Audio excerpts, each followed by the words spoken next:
If I were to tell you before the season started that on a weekend where Alabama plays A&M and Texas plays Oklahoma, Kansas versus TCU, an undefeated matchup would get game day, you would look at me like I had 5 eyes on my face. Well, that's not the case, folks, but game day is going to Lawrence for the first time ever, and there's a lot to break down within this conference because as of right now, it looks like if you were to stop the regular season today, you'd have Kansas and Kansas State atop the Big 12 conference. As of right now, the Big 12 conference goes through the state of Kansas. Both programs undefeated. One program has a new quarterback in Adrian Martinez at Kansas State, and he has done phenomenal so far, put on a clinic against Oklahoma. It's wild. I mean, just the fact that we're talking about both those teams being at the top of the Big 12 conference is madness in itself. On top of all of that, Oklahoma is winless right now in Big 12 play, 0-2. Dropped one to Kansas State in not that close of a fashion. Dropped one to TCU at TCU, which was in even less close of fashion. So Oklahoma's got issues, and I will be the first one to say it. We were on the Brent Venables hype train. We were on the Dylan Gabriel hype train. We're not jumping off just yet, but we're definitely standing up and ringing the bell saying, hey, maybe we should stop at the next spot and maybe we'll get off. So they got real issues. We're going to break down their game against Texas coming up. But to have Oklahoma sitting at where they are right now in the conference, I don't think anybody saw that coming, if they're being honest with you. Then Baylor, they have already got 2 losses. One to BYU, which will be a conference loss in the future, but one real conference loss to Oklahoma State.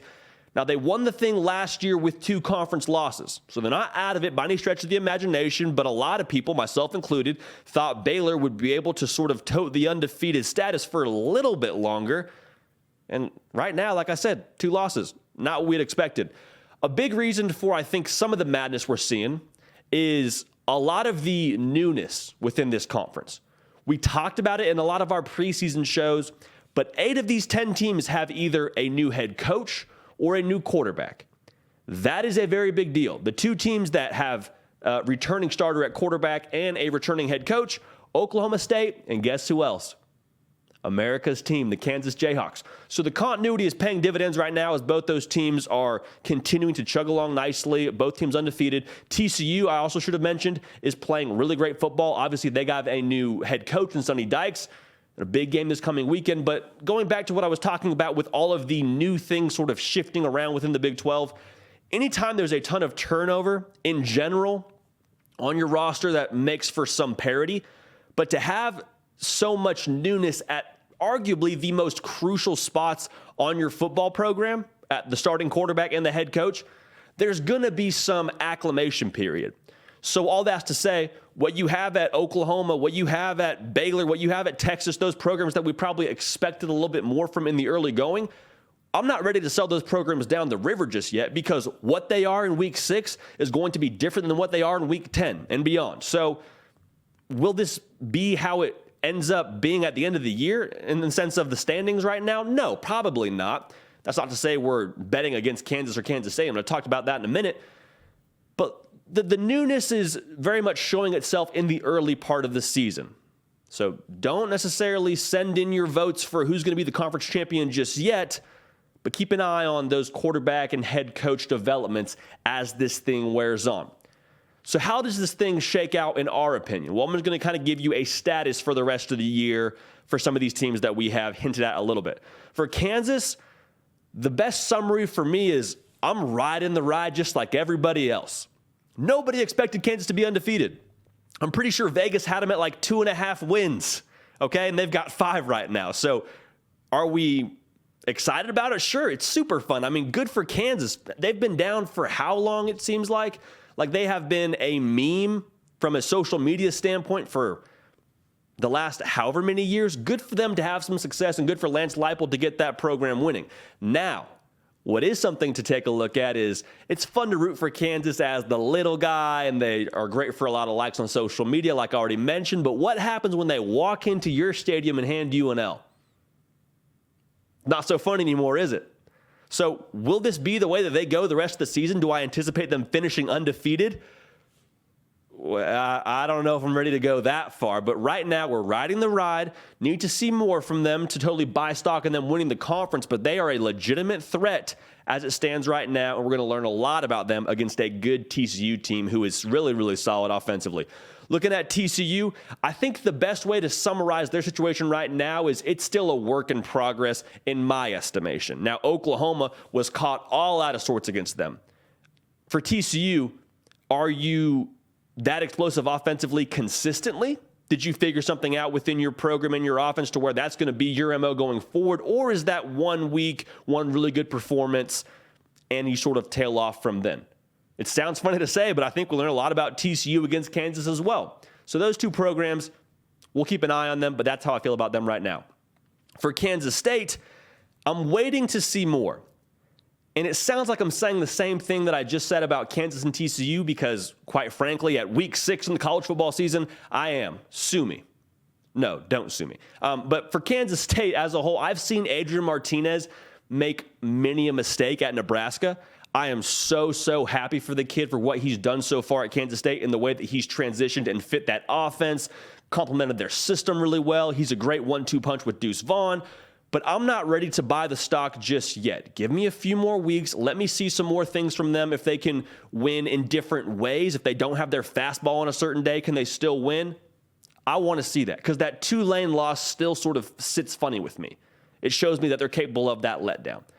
Everybody's capable of it, but to have them already have done it this year, I'm not sure how I feel about it. So Kansas State, a team to watch for. I'm still waiting to gather more data. So the big three that we want to talk about, though, Oklahoma State, Baylor, and Texas. Oklahoma, unfortunately, I've sold that stock for now. But again, we're on the bus still until we got to jump off for sure. But these three teams, I think, are the most fascinating to talk about to win the conference. And those are probably the three teams I'm buying stock in. If I had to buy stock today, I'd put some money in each of them. For Oklahoma State, it's been fairly well documented. I am not a true believer in Spencer Sanders. Similar to what I said about Adrian Martinez, I've seen him make too many mistakes for me to feel comfortable about him driving the bus all the way forward to get them all the way there. But experienced quarterback, experienced head coach, they continue to find ways to do it. Had a good defense a year ago. They got a new guy calling the defense now, but they're continuing to play well. Showed me a lot in that win against Baylor. I still have reservations, but I think they're a safe pick if you want to put some stock in them right now. Talking about Baylor, for them, they did it last year, like I said, with multiple losses in conference. Dave Aranda is one of the best coaches in college football right now. Not just the whole rising star thing. I know we like to talk about that. I know he hasn't been a head coach for that long, but today he is one of the best coaches in college football. Don't believe me. Talk to some of the other programs that were looking for a head coach last year. A lot of them were knocking down Dave Aranda's door with a very big paycheck. So best believe they got the right guy getting that program situated. I really think it is a matter of Blake Shapen getting to catch his tempo and allowing this offense to take that next step. So it's still baking, if you're being honest with yourself, in Waco, but I think there's still some good things there. And I'm not ready to jump off of the Baylor train just yet. Now, potentially the most fascinating program in this entire conference race is Texas. Now, you remember, I went to Lubbock, took an L back home with them. The big variable, though, for Texas is the quarterback position. Because you, much like me, watched Texas go out there in the first quarter and really challenge Alabama. Then Quinn Ewers goes down, game kind of changes. They can't stretch the field the same way. It's a different program. It's a different game. Texas, if Quinn Ewers stays in the game, a lot of Texas fans will tell you they think that probably is a win for Texas, a program-defining win. So when Quinn Ewers gets back in the lineup, we perceive that to be this coming Saturday against Oklahoma. How dangerous, how much different does this program look? Are they able to score in even more of an effective fashion than they were before, which is saying something? Does that change the confidence of your program? So for Texas, a lot of it lies in the excitement of the unknown of what does adding Quinn Ewers back to the lineup bring for your team. Your defense probably gets more rest with how much you can score and sustain drives. I mean, Quinn Ewers really is a key ingredient that we just cannot overstate when it comes to the equation of Texas. So again, for those three teams, I'm buying stock to potentially win the conference: Oklahoma State, Baylor, and Texas. I'm pausing for right now on Kansas State, and TCU. But it's going to be fun. The Big 12 has got some madness. I'm here for it. You're here for it, much like me. We're going to keep an eye on this thing. Roll, party, roll. Golly, that's a fun conference. I mean, how about that? We thought Oklahoma might be able to pull away and really make some noise, and that hasn't been the case. We were wrong. I'll say it. There's a lot of good football teams in that conference. Hey, y'all, thanks so much for watching. Subscribe to the channel here to make sure you don't miss an episode of The Hard Count. Also, be sure to check out other videos on the On3 YouTube channel.